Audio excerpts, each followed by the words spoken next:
Hi, and welcome to Unapologetic Women, a podcast about current affairs, culture, politics, life, and how we got here. Brought to you by Toni and Saoirse. Hey, Saoirse. Hello, Toni. How are you? Good. Back from the holidays. Oh, yes. Feeling rested. How about you? I'm doing good. Back in Boston. Think I'm going to be here for a whole month, which is a whole new world for me. That's unheard of. No, very strange. There are 2 pending trips that may come, but right now I'm in January. We'll be in Boston. It's going to be what's the equivalent of a dry January with no flying? Oh, I never even thought of that. Flightless Jan? Flightless Jan. Grounded Jan. No, grounded January. There you go. That's what you're doing. Ground-anuary. Ground-anuary. Done. Trademarking. How was London? London was fantastic as always. Best place in the world to be at Christmas. Like, you just can't beat it. You just can't beat it.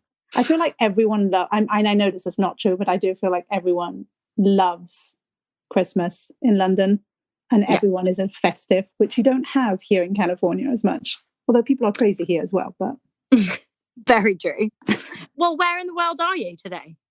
We really are going to do this every time. I love it. I am currently in San Francisco and got back from a trip to Tahoe, which was also magical at this time of the year, which I also love because I know this and I keep forgetting this, but the fact that Tahoe is half of it's in Nevada, or part of it's in Nevada and a part of it's in California. So we're walking through a trail, and they had like that separation line of, if you jump on this side, you're in Nevada, and if you jump on this side, you're in Canada, which I kind of love because I put our corgi's front paws in Canada, in Nevada, and back legs in California. This is great. Wait, is that the time zone difference as well? Is it 5 o'clock, 6 o'clock? I have no idea. The only thing that I do know is that in Nevada you can gamble.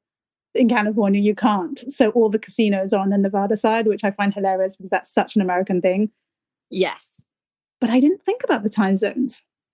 Because at the Hoover Dam, there's a part of the Hoover Dam where you can literally jump from one side and be in Central or Mountain, and then in Pacific. So 5 o'clock, 6 o'clock, 5 o'clock, 6 o'clock. Oh my God, that's so good. And I think I would hate that. I think it would make my life a living hell. I'm always an hour early or an hour late. That would be my life, I think. Time zones are ridiculous. Anyhow, Toni, I know you just got back some really, really cool events in Los Angeles a few weeks back now, but want to hear from you on how that was, what you saw, what the themes were, and just chat through what it was like to be in the room. Oh my God, they were so good, Saoirse. So I spent a week, when was it, really end of December in LA, because they had the last Democratic debate and partly sponsored by Politico. And so was so fortunate to attend, some of the events that were happening on the side of the political debate. And there was a few of them. There was like a morning briefing conversation with Mayor Garcetti, which was so interesting. I'd never met him in person. I think that's normal to say. It's not as if I hang out with these people on a day-to-day basis. But I never sat down and actually listened to him. And he's such a charismatic person. He is. Truly. It was interesting. And we kept being probbed of like, really, you're not going to run? He's like, no, not yet. And I was just like, oh, you'd be such a good candidate. Although I don't know a lot about his politics, but he was such a phenomenal speaker. Yeah.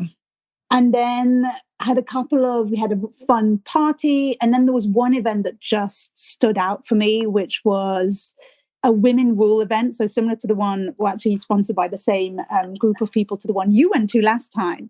And they convened basically influential women and wanted to have a conversation with these influential women about leveraging their platforms, in the idea of how do you leverage your platform to create lasting impact, which I liked. And as I've been thinking about it, I actually bloody love this concept and this idea of leveraging your platform. Why do you have one in the first place? Should you even have to leverage it? Do you have a voice, etc.? And so the panel was moderated by Anna Palmer, who's, again, a phenomenal moderator. And we, the audience, had this great opportunity to listen to Jill Soloway, who is the artist and activist. I mean, she's most known for producing and directing the Amazon original series Transparent. And have you seen that TV series? I haven't, but I've heard it's one on the list that I need to binge. Same. And I hadn't realized they're in season 4 already or something like that. Yeah. Which is one of those where I'm just like, wait, how did I completely miss this?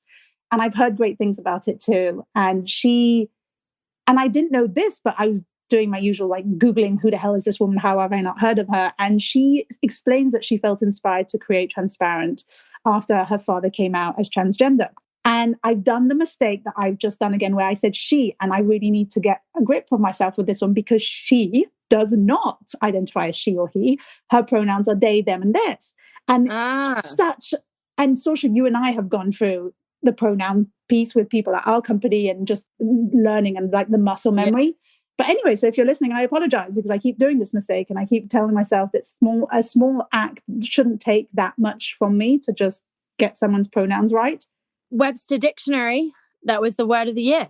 They officially acknowledged, I got it in one of the many newsletter briefings of the decade. Yeah, they, them, there is now like officially in the dictionary as the pronouns. Oh, I love that. I know.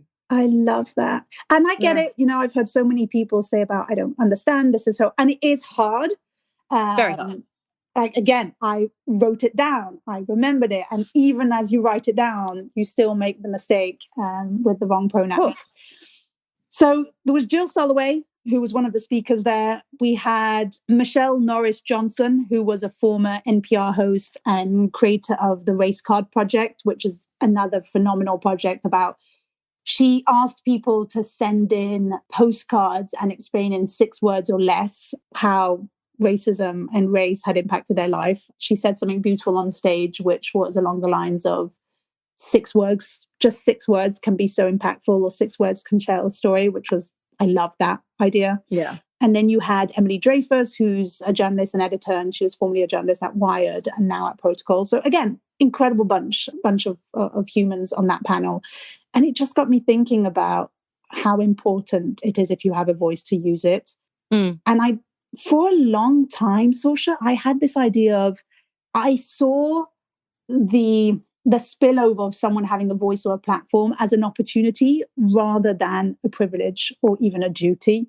And so that stuck with me for such a long time, is it a privilege, and do you have a duty if you've got a voice and a platform to actually use it?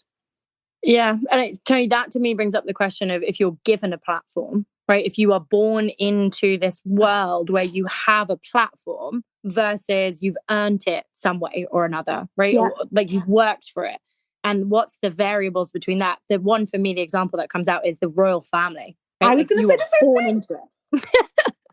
You start, and you're born into this responsibility of like not having a, quote unquote normal life. Yeah. Like you have this expectation of, you are going to be presented in a certain way. You are going to believe in certain things. And that is how we will present you to the world. Yeah. And so, there's just something there of like being born into it versus working for it, earning it. Yeah. Is it the aftermath of something that you've done, or is it? But even when you think about it's interesting because my mind went to the royal family of, you have a platform. I'm thinking specifically of the Queen. You have a platform, but you can't actually use it. So she can't be, and specifically in the political sense with the Queen, where she can't actually be vocal about politics and what she believes in, which I kind of love, because there's this whole thing right now. She's wearing a lot of blue and yellow, representing the colours of the European flag in a sort of a post-Brexit world, which I just find hilarious, because I don't know if people are overthinking it, or if she actually wakes up in the morning and says, fuck it, I might not have a voice when it comes to politics, but I'm definitely going to have a voice with the clothes and the colours I choose. People might be looking into it too much, but I kind of love that. I absolutely love to think that the Queen is sitting there being like, I'm going to wear blue and yellow today to represent Pan-Europe. Exactly. Can you imagine? But again, someone who's born into a platform, and it must be so hard but you can't actually use it. And I know she can use it in a bunch of other ways, but in this sense. Absolutely. And I tell you what else that brought up for me, this whole idea again of women having a voice, having a platform, how do you use it, privilege, whatever. I don't know if you remember this, Saoirse, but during the 2018 elections, I think it was during the midterms, the artist and singer Taylor Swift, not that I need tell people who Taylor Swift is, but there you go. Artist and singer known as Taylor Swift. When she came out in support of a candidate, and she got people basically to do the get out the vote. And there's numbers out there that her endorsement correlated with a huge spike in voter registration. And the director, I think, of the communications for vote.org told BuzzFeed News, I think it was in 2018, so 2 years ago, that there was a 65,000 spike of registrations in a 24-hour period after Taylor Swift came out and, endorsed someone. And I just found that such a fascinating, for me, point in time of an artist never speaking and never being vocal about her politics and not saying anything to a moment in time where she said, you know what, basically, fuck it. I am going to endorse someone. I am going to have a voice. I do have a platform, and using her platform. Do you remember when she did that? Yeah, it was massive because it was from two lenses, right? So she came out in endorsement of Democratic candidates across the board, midterms, get out there, blue wave, all of that. Yeah. And Tennessee, her home state, or where she resides, actually went red, unsurprisingly, but voted for a woman senator, which was historical, right? And so, yes, I agree. And I know that there's been 1,000 studies on the, increase in voter registration specifically for the youth. But and anecdotal data, I don't know this to be true, but I think her coming out allowed for a lot of other women who may not have been Democrat, but to turn around and say oh, I love Taylor Swift. I'm going to go out and vote because I care about the woman who's running for office in Tennessee at this moment in time. So I'm really impressed by how Taylor Swift came out and actually got involved in politics for the first time. It's a business decision. And we've talked about this before, Toni, making that you have a platform. You also are, you as your person are actually what you're selling, right? Yeah. That's what's being sold. And you could potentially lose a lot of revenue and profit by isolating folks and identifying, especially in the country music industry that is based around Tennessee, saying, I'm a Democrat, I come out and Dolly Parton has not come out, Keith Urban has not come, the list we could go through of country music artists who haven't necessarily come out, but maybe do affiliate with the Democratic side or Republican, just so they don't isolate the people around them, they haven't come out in... Yeah. It's interesting you say that because I got very excited about this. When I remembered, it's oh my God, this is so, again, having a voice, having a platform, so tied to this concept of do you use it, do you not use it, how do you use it, especially when it comes to politics. And then I had, listening to you, I had a moment of, oh crap, but this is so at the opposite spectrum of how I think about tech companies, for example, and tech CEOs, where I've always said you shouldn't actually be politically open about what you're doing. You shouldn't decide who you're like. That's the mind that I've lived in for so long of you shouldn't decide who has access to your tools. And I know in this, it's a bit different because Taylor's not deciding who should be listening to her music, but you are starting to get into that world where she is a whole human being and a facet of her is her political beliefs and what she does. And there's just something there about... Well, it's influence, right? If you are in a position of power where you have a platform, whether that be a tech CEO or a global superstar, right? You still have an influence on people that may not ever want to or participate politically. Yeah. And by you saying something or acknowledging something, you could actually change the turn of an event. Yeah. But there's so many contributing factors to who's going to come out and vote, when they're going to come out and vote, what campaigns are doing, what ads are being spent, what political parties are doing, what international interference is doing. There's such a big facet to that Taylor Swift, she's a citizen of the United States. And if for all intents and purposes, should absolutely be allowed to come out and say who she supports and what that looks like. But we do have an anonymous ballot for a reason. Yeah. Right. People shouldn't be fearmongered into you. I know that you voted Democrat or I know that you voted Republican. Yeah. That's just, to me, not a democratic process.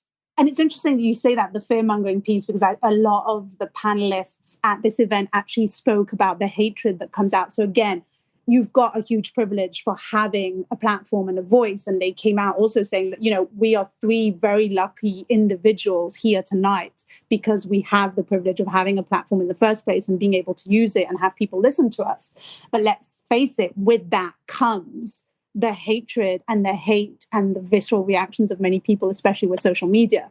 Around that. And it's funny because as you were talking, I was Googling something of just like, what was Trump's reaction? There had to be, being that this president is always on social media.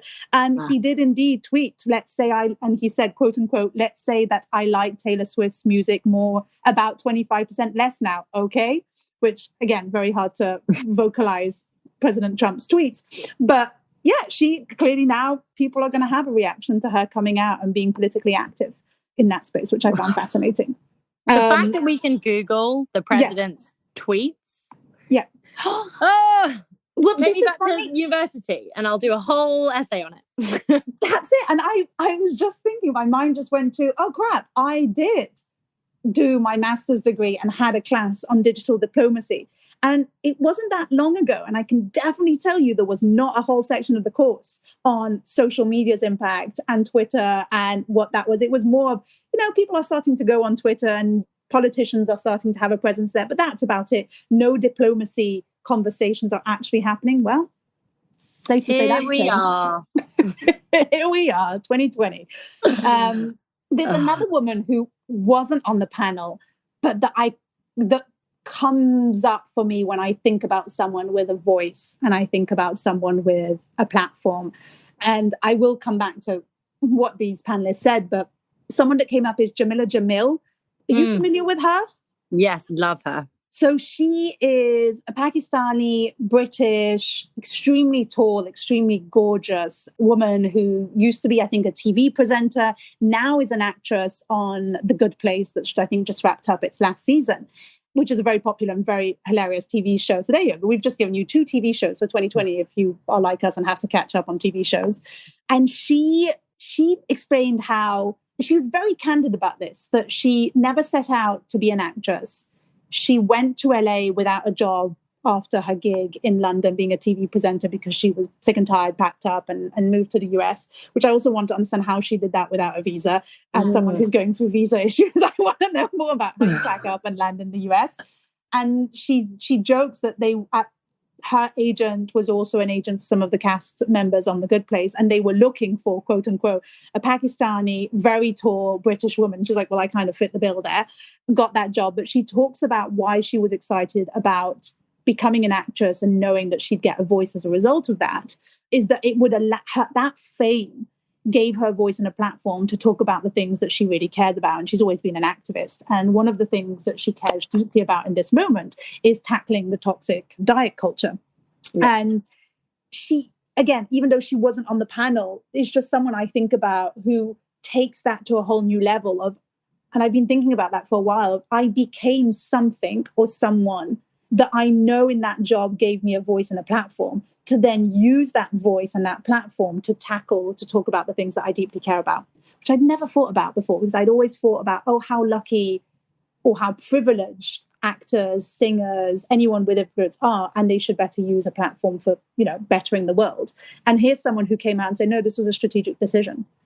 And she is fantastic. I've heard her speak on a number of different things, especially around body neutrality. I think is like the phrase she's coined. Yeah. As a very slender, beautiful woman, you know, naming that she is not the person to be the poster child of why big is beautiful and women of all sizes should be out in the world. But she is a phenomenal woman and defines, to me, unapologetic in ways that I hope to achieve, right? Like it's so fascinating to see that.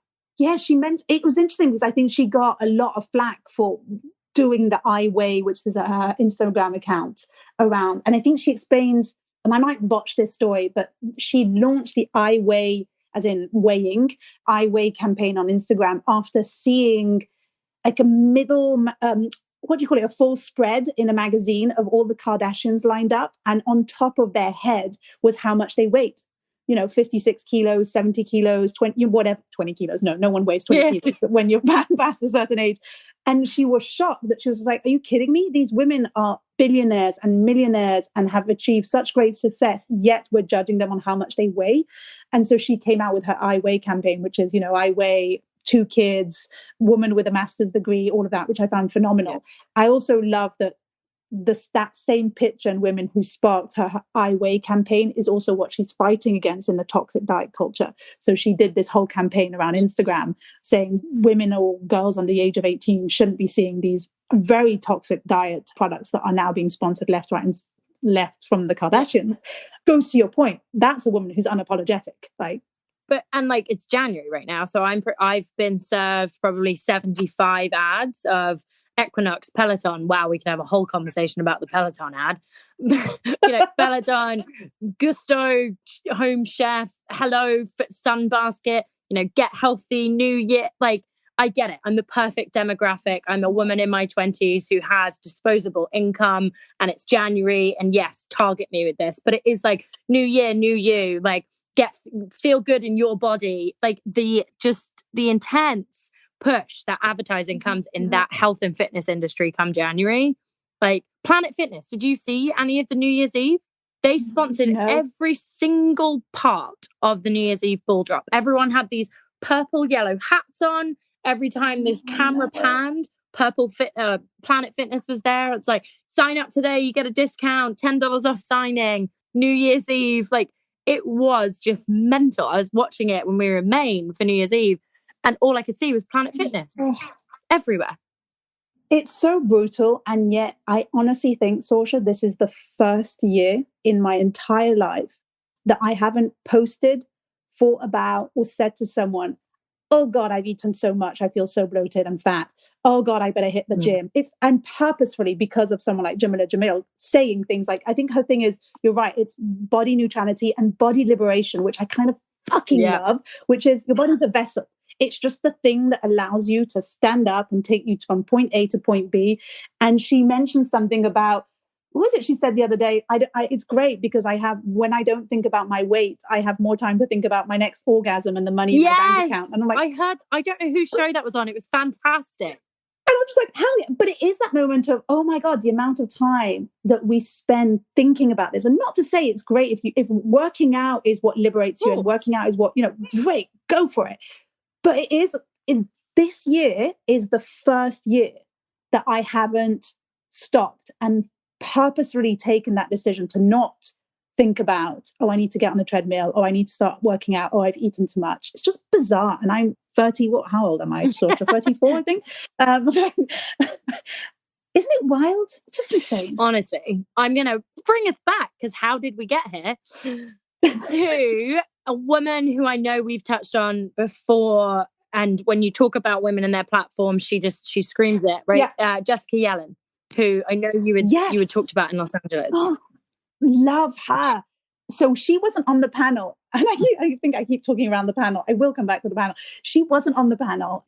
I met her at the post-debate party.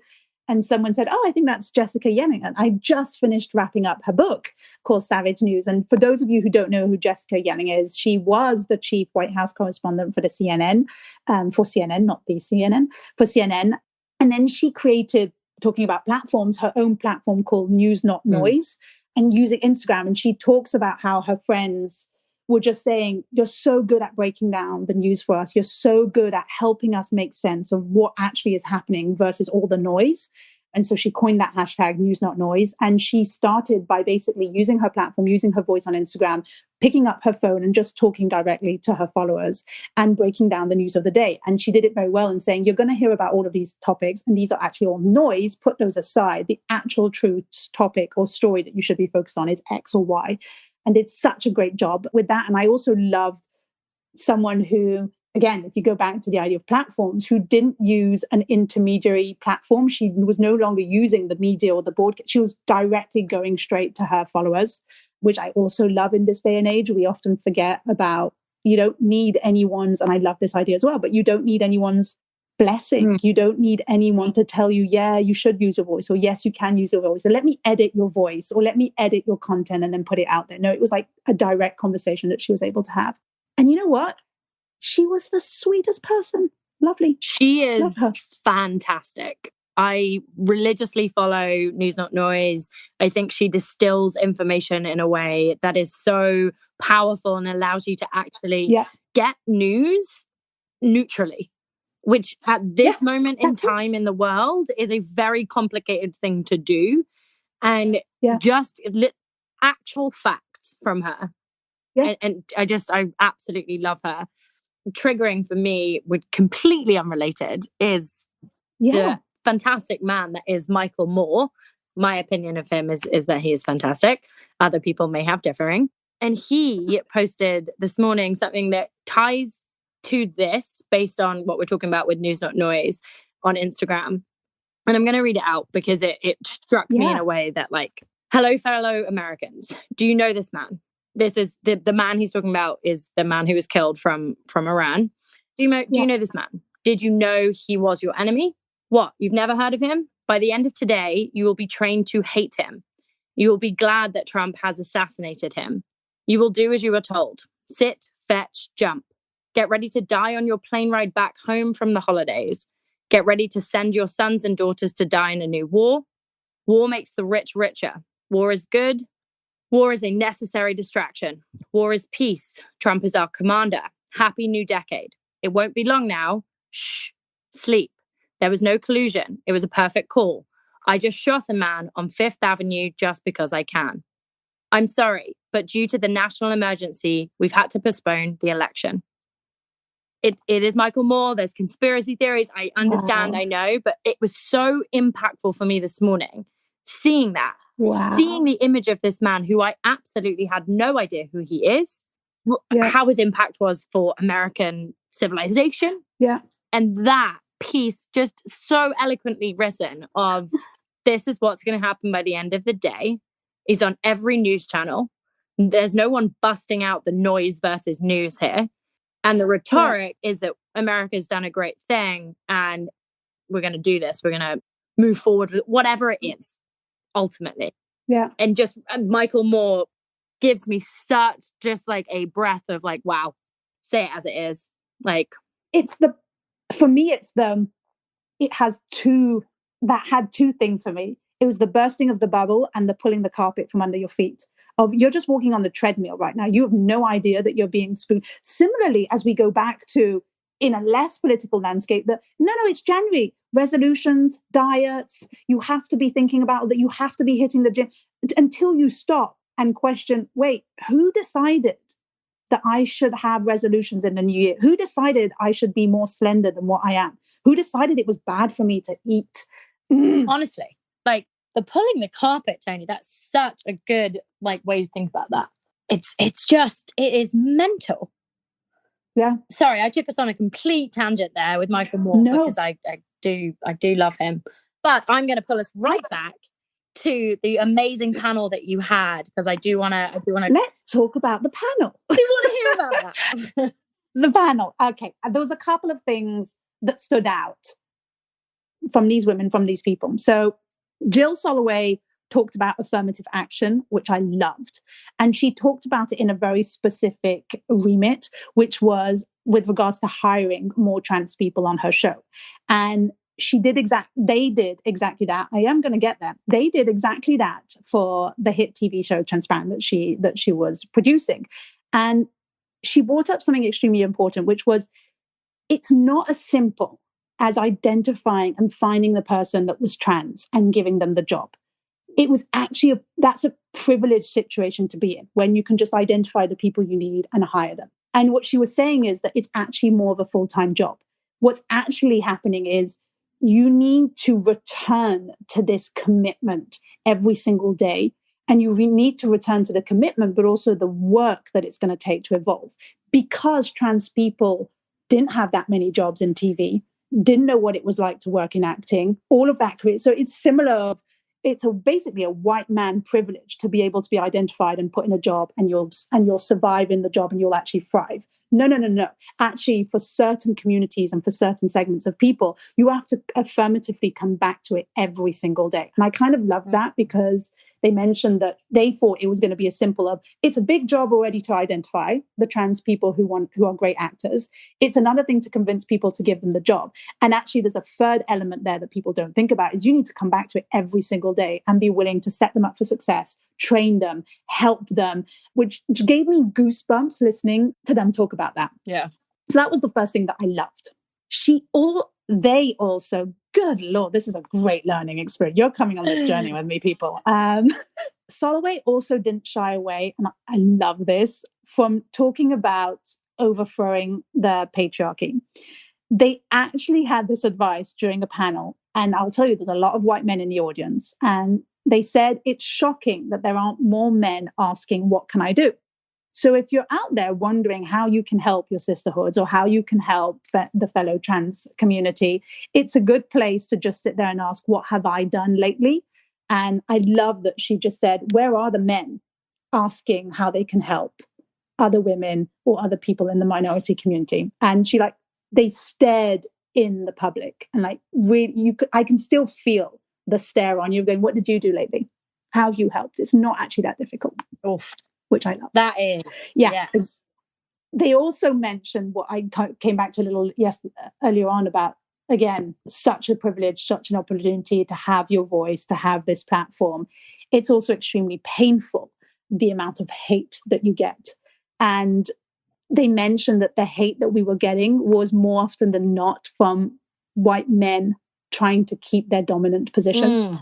And there was a whole thing that we can go on a tangent there. But yes, the people who are scared right now, the people who had the privilege of having that position for such a long time, unencumbered by all of these other people who represent 50% of the demographic, i.e. the women or the trans community, wanting a part, wanting a voice in that space, which I love. Yeah.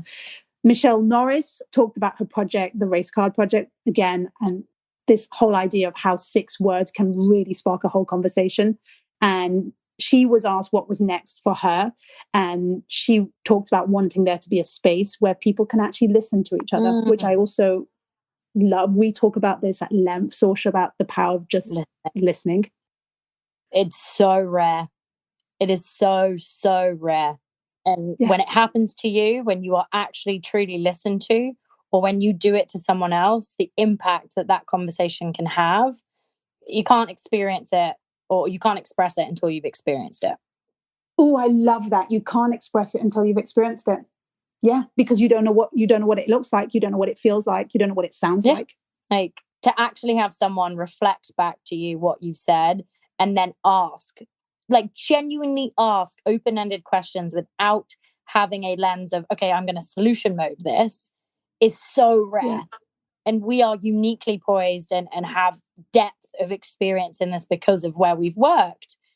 But it's just like when I step back from that, especially when I go home for Christmas and I'm in like London, funny, bubble, it's so rare.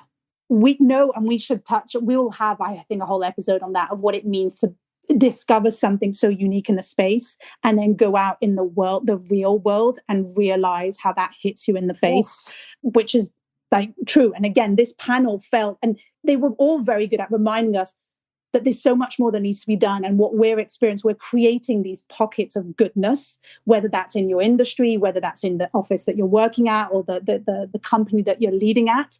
And so how do you do that it happens everywhere? Because I've definitely experienced that, of like leaving that pocket or that safe space and then realizing, oh, I'm the only one that's listening here. No one's asked me a single question of how I'm doing. Wow. And I've been with these people for 40 minutes. Oof.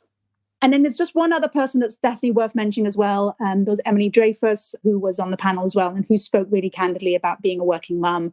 She just gave birth to her second child, and she talks about her latest, that she experienced, wonderful experience interviewing for a new job at Protocol. And she said, whilst being exceedingly pregnant, and there was a whole conversation there around what that feels like, looks like when you are pregnant, going for a job interview, what that initially can feel like. the small things about how uncomfortable you are in that moment when someone says, hey, how about, we do this while walking? And you're just like, really would rather do this sitting. All the things that you would never think about. So it was beautiful listening to her candidly talk about how things have changed since she had her first child and her second child now.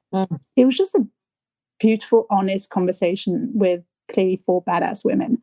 I love it. And just got me thinking so much. And we've got clearly so much more to talk about. We really do. And with that, just to wrap us out, Toni, I think you gave 2 shows and a book that we should just wrap out with here for folks listening. Yes. The recommendations as we go into 2020, whether or not you want to do a resolution or not.